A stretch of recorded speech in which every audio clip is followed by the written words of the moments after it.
Olá pessoal, esse é o canal Understandable Simplification.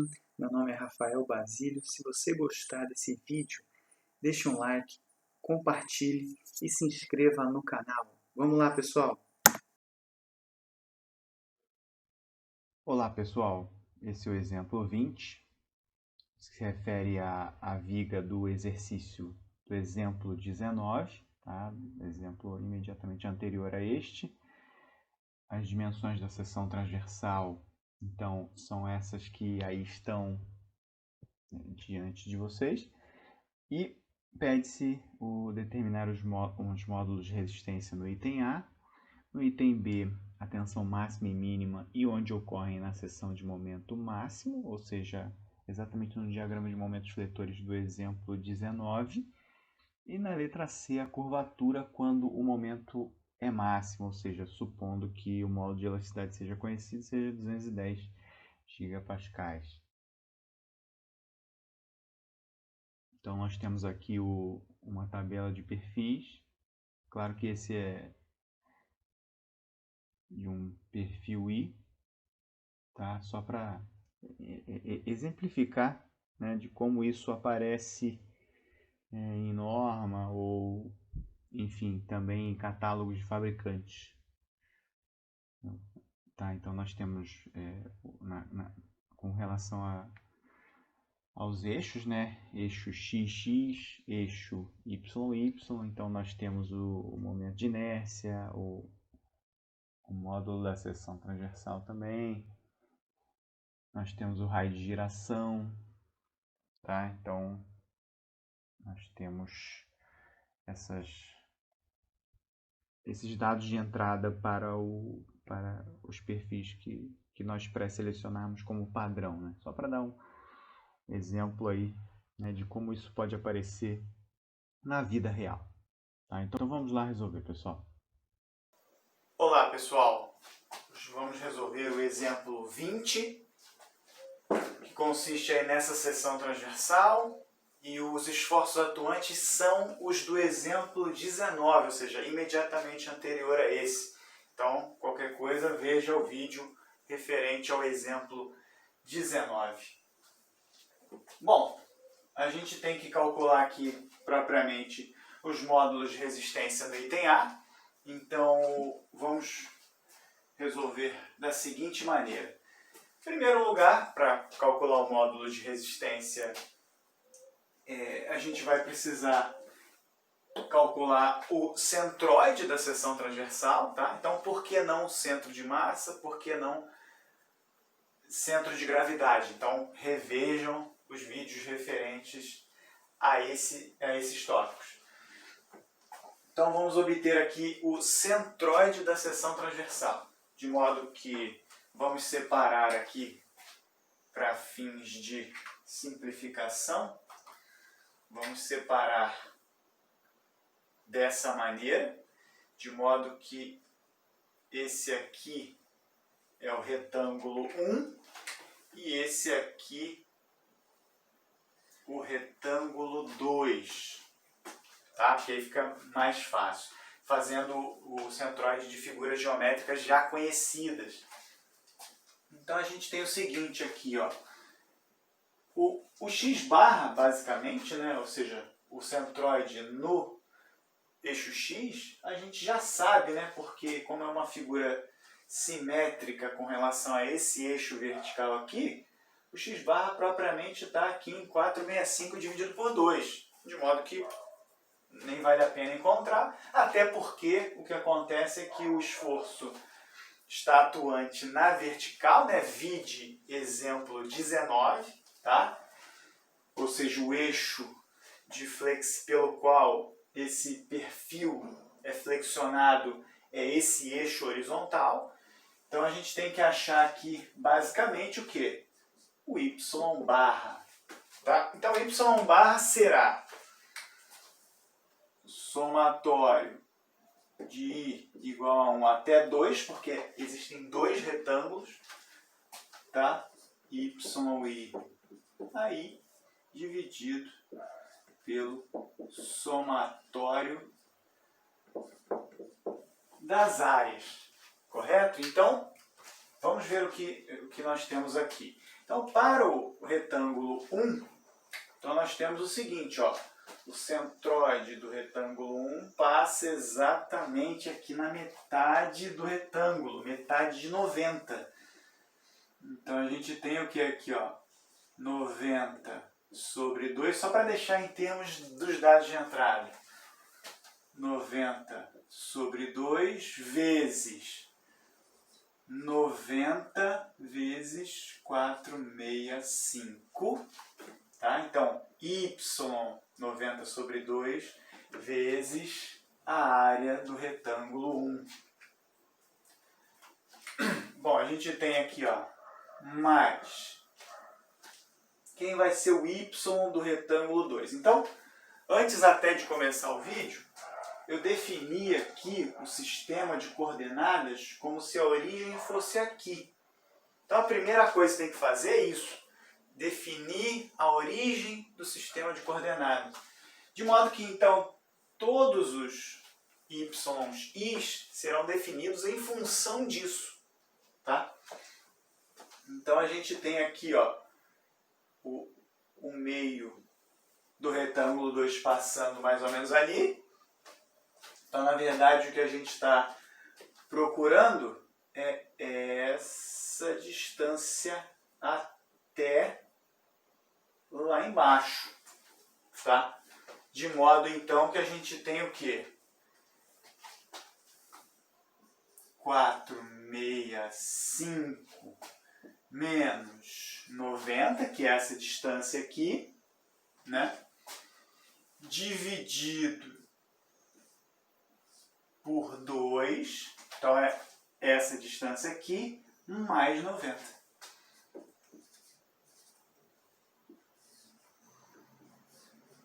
Isso é só o y2, né, do retângulo 2, vezes a área 465 menos 90 vezes 90. Então, isso aqui dividido pelo somatório de áreas, que é o seguinte, 465, peraí, isso, 4, vamos copiar igual está lá em cima, né? 90 vezes 465 mais 465 menos 90 vezes 90, tá? E aí a gente vai obter aqui, então y barra deu aqui 148795. Então, 148795 milímetros. Tá? Esse aqui é o centroide em y, tá? Referente a esse perfil T invertido. Perfeito. Então, agora, a gente sabe que vamos chamar de S, como a gente chamou lá na teoria, né? Então a gente sabe que, deixa eu colocar com outra cor, que o módulo de resistência é o quê? O momento de inércia dividido por aquela distância y entre o centroide, entre a linha centroidal e o final da parte que você quer considerar. Então, se a gente pega aqui que essa distância aqui, ó, essa distância aqui é y2 e essa distância aqui y1, então a gente tem o seguinte, que S1, por exemplo, é I sobre Y1. Tá? E a mesma coisa para S2. S2 é igual a I sobre Y2. Então, se a gente pegar aqui o momento de inércia, né? Então vamos fazer aqui o momento de inércia dessa seção com relação ao eixo centroidal. Tá? Então,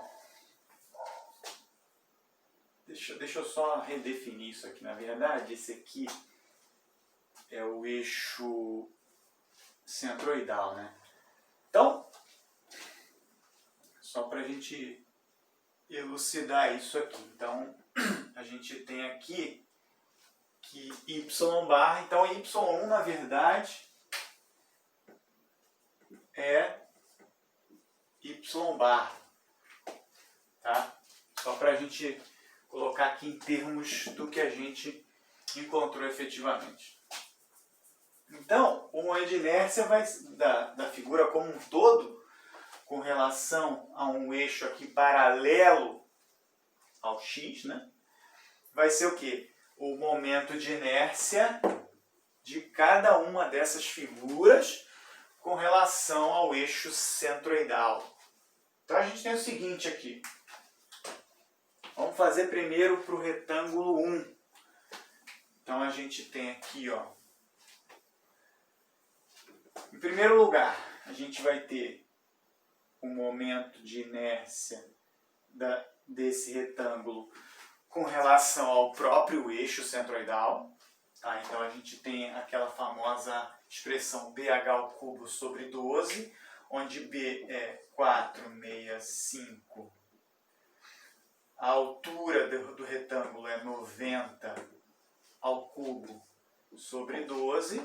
Só que esse retângulo está deslocado com relação ao eixo centroidal. O eixo centroidal dele mesmo, do retângulo, não coincide com o eixo centroidal da figura como um todo. De modo que, então, a gente tem que aplicar o teorema dos eixos paralelos aqui. Então a gente tem o seguinte. Pelo teorema dos eixos paralelos, então a gente tem que adicionar aqui ao próprio momento de inércia. Então, a área, né? 465 vezes 90 vezes a distância entre os eixos ao quadrado. Então, qual é essa distância entre os eixos? É basicamente o quê? 1,48795 menos, né, 90 sobre 2, né? Porque a gente está considerando ali, né, o eixo ele não está coincidente com o eixo x, o eixo centroidal do retângulo. Então, 1,48795 menos 45 ao quadrado. Tá? Então, esse é o momento de inércia do retângulo 1, né, com relação ao eixo centroidal da figura global. Tá? Agora, a gente tem que somar com o momento de inércia desse retângulo 2, tá? De modo que o momento de inércia do retângulo 2 com relação ao seu próprio eixo centroidal é o seguinte. A base aqui vai ser 90 e a altura, nesse caso, vai ser o quê? 465 menos 90. Então, 465 menos 90 ao cubo sobre 12. Mais, né, teorema dos eixos paralelos aqui, a área do retângulo, então, 465 menos 90, que é essa altura do retângulo, vezes 90. Então, vezes 90. Então, isso aqui é só a área. E agora a distância entre os eixos ao quadrado. Então, a distância entre os eixos é a seguinte. entre o eixo centroidal da figura global e o eixo centroidal do retângulo 2, é isso que eu me refiro. Então a gente tem o seguinte aqui, ó. Esse é o eixo centroidal, imagina que esse seja o eixo da figura do retângulo 2. Tá? Então a gente tem o seguinte ali.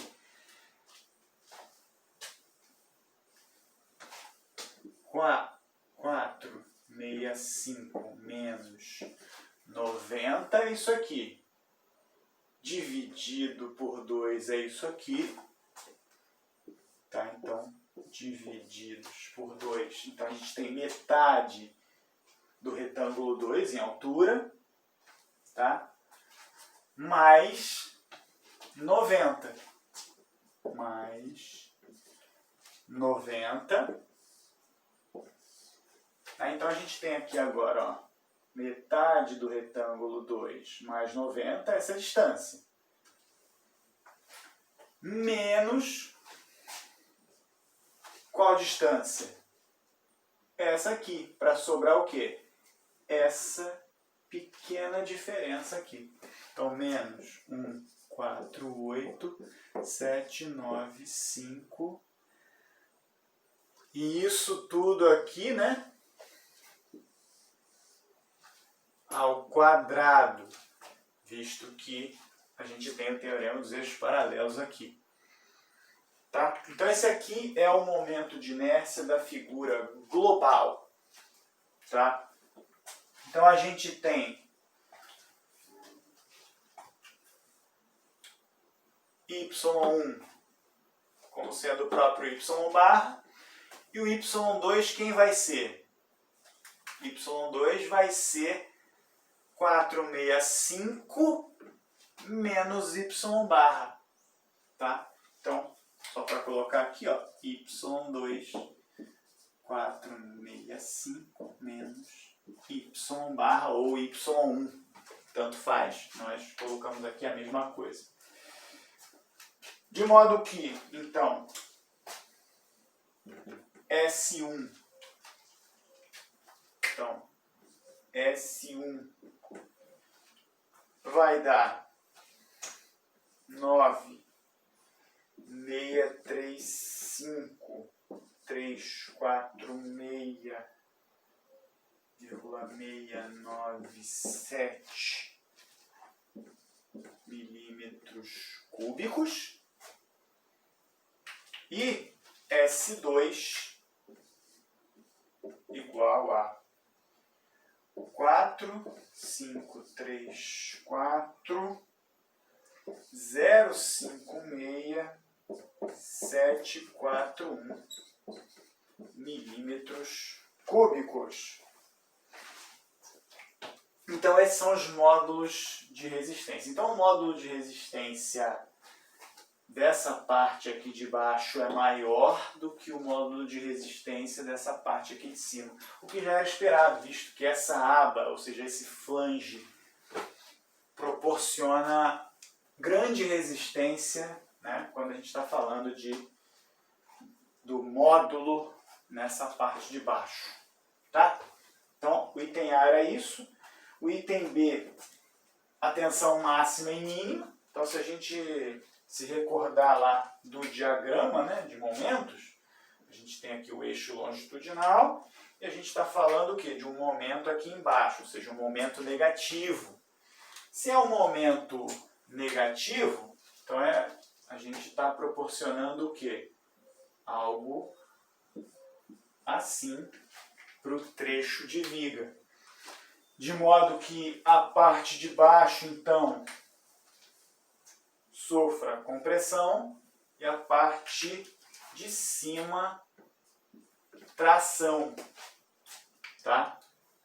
Então a gente tem o seguinte aqui, que vamos chamar de, podemos até chamar de sigma 1. Então, por exemplo, sigma 1 vai ser S1, vai ser o momento fletor atuante ali naquela seção transversal de maior momento, né?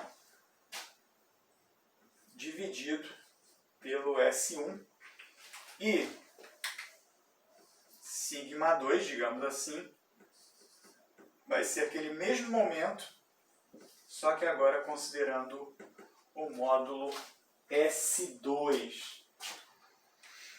O momento que a gente viu lá no exemplo 19 se refere ao seguinte. Então a gente tem aqui, ó, a gente tem um momento que era, nesse caso, como a gente está falando aqui dessa parte de baixo, a gente está falando de compressão, né? Então a gente tem um sinal de negativo aqui, ó, tá?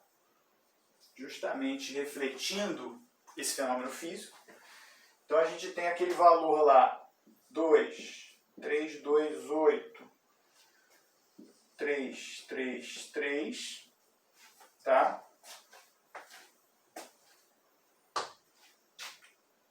E a gente tem dividido, então, por 9,635, 346,697. Tá? De modo que a gente tem, então, uma sigma 1 de menos 0,242 megapascal. Aqui, no sigma 2, ou seja, nesse trecho 2 aqui, na parte de cima, a gente tem tração, então o fenômeno físico aqui representado pelo sinal algébrico. Então, 2,328, 333 divididos por 4,534, 0,56741. De modo que a gente tem, então, sigma 2 valendo 0,514 megapascais. Tá? Então esse é o item B do exemplo 20. E depois a gente tem o quê? Ele pede para calcular a curvatura que essa viga vai assumir naquele ponto, né, naquela seção transversal, né, diante disso tudo. Então a gente tem o seguinte, que então lá no item C, a gente simplesmente tem kappa é igual a m é I, visto que ele dá aí o módulo de elasticidade nesse item específico. Então a gente tem lá, né, se a gente olhar aqui que o diagrama momento fletor é assim, ou seja, negativo, isso acontece. Então, o que acontece? A curvatura, né, se a gente olhasse a linha elástica da viga agora, e não o diagrama propriamente, a linha elástica, a gente visualizaria a viga tentando fazer isso, né? Fisicamente falando agora. Tá? Então a gente tem essa curvatura, de modo que a gente vai ter o seguinte. Então essa curvatura ela é negativa, né, por conta do momento ser negativo. Então a gente tem só o reflexo disso aqui. Então a gente tem aqui, ó, menos 2,328, 333, dividido por 210 vezes 10 a terceira, vezes o momento de inércia encontrado lá, que é, né, só colocando aqui agora, 1433, 691, 411,794, tá? E aí a gente tem uma curvatura negativa aqui de 7,8 vezes 10 a menos 9 milímetros a menos 1. Tá? Ou seja, a gente tem uma curvatura ínfima aqui, ou seja, esse perfil é bastante robusto para o momento que lhe é aplicado nas condições de viga engastada. Tá? Então esse é o exemplo 20. Muito obrigado. Até a próxima. Bom, me despeço por aqui. Até o próximo vídeo, se Deus quiser.